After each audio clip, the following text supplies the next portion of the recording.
Olá pessoal, dando continuidade aqui nas dicas para redução de custos na AWS. Seguindo aqui, vamos falar agora a parte de armazenamento, né? Então, com certeza o S3 é um dos serviços, né, mais utilizado hoje na AWS para fazer armazenamento de arquivos, né, de objetos.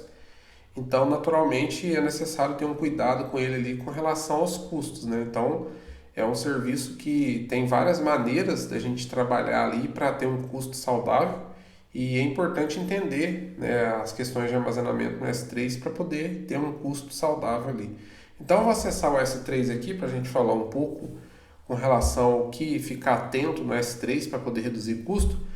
O S3, o ponto principal dele é as classes de armazenamento. Então, quando a gente sobe um arquivo aqui por S3, e aí já é de conhecimento, quem está habituado a utilizar o S3, mas para quem ainda não utilizou, que ele é dividido em classes de armazenamento. Então, cada classe de armazenamento tem suas características para definir qual é a mais adequada para a gente fazer o nosso armazenamento.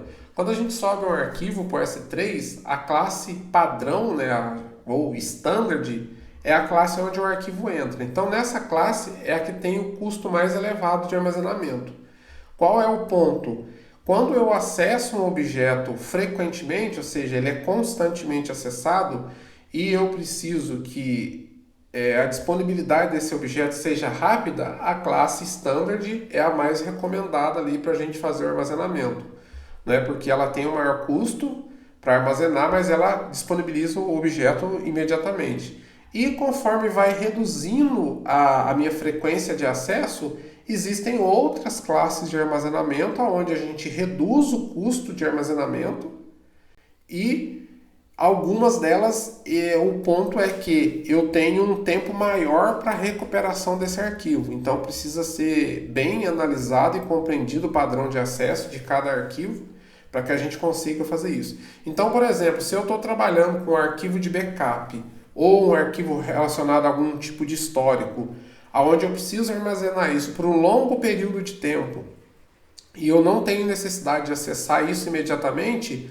as classes Glaciers, né, são as mais adequadas, né? Então, por exemplo, se eu quero armazenar um arquivo de backup e eu raramente vou precisar acessá-lo, só em caso de realmente um desastre ali que eu preciso recuperar o meu backup e eu não preciso pressa para isso, eu tenho um prazo consideravelmente alto para isso. Então, a Deep Archive, o Glacier Deep Archive, seria de menor custo ali de armazenamento, porém eu tenho que pagar um custo para recuperação desse arquivo e ele tem um tempo para conseguir recuperar esse arquivo. Mas aí eu tenho outras classes como a Instant Retrieve do Glacier, a Flexible do Glacier também, são classes de armazenamento, tem um custo menor e eu consigo recuperar mais rapidamente esses objetos. Então, claro que o custo delas vai ter uma oscilação entre eles. Então, esse é o ponto.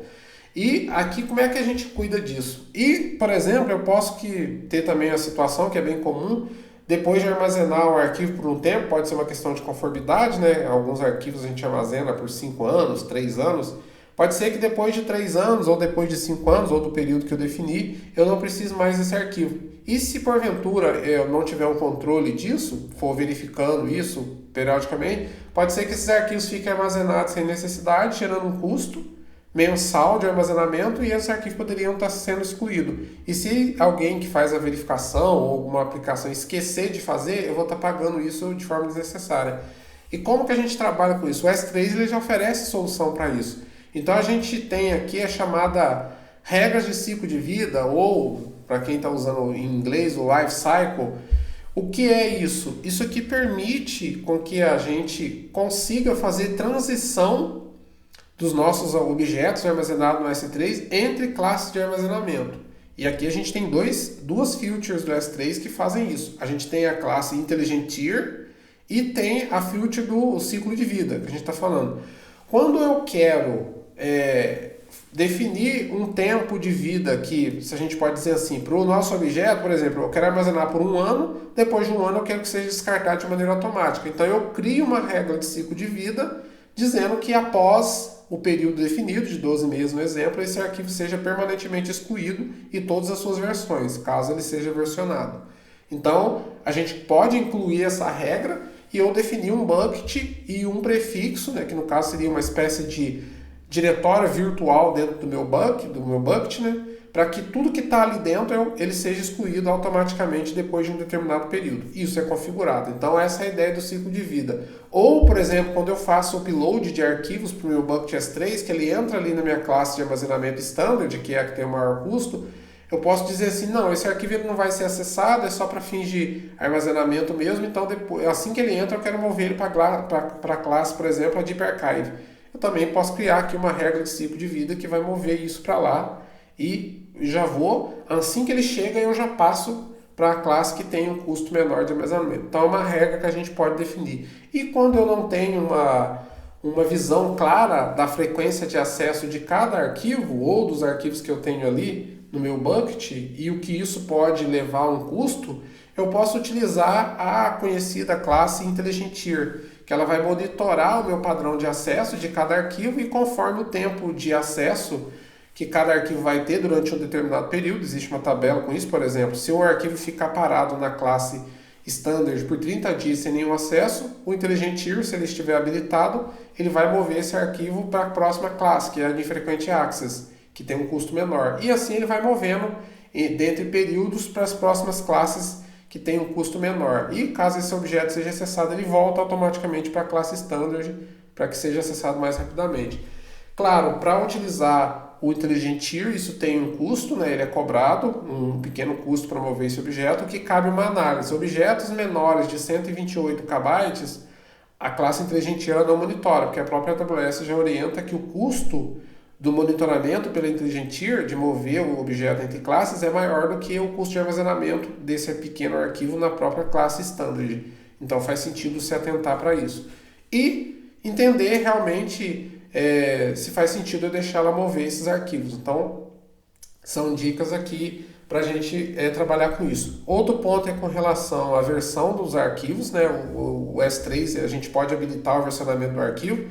Então, quando habilita, ver se realmente é necessário manter todas as versões do arquivo salvas, né? Guardadas aqui, ou se a gente pode ir removendo as versões que não são necessárias, mantendo apenas a última, né? Então é importante também atentar para isso. Outra questão de verificação aqui é com relação a gente fazer replicação de arquivos para outra região. A gente tem que entender que o acesso entre regiões, a gente tem a questão da latência, né, que pode afetar o meu usuário, porque é comum, às vezes, por questão de proteção, de disponibilidade, a gente fazer réplicas desses arquivos em outra região, mas a gente precisa lembrar também que o S3 ele distribui os seus arquivos em todas as vezes que cada região possui. Então, realmente pensar, faz sentido, é realmente necessário eu ter uma cópia desses arquivos em uma outra região que vai elevar o custo? Basicamente eu vou dobrar o meu custo, né? Então a transição de arquivos entre regiões, a gente sabe que tem taxa de transferência de dados entre regiões.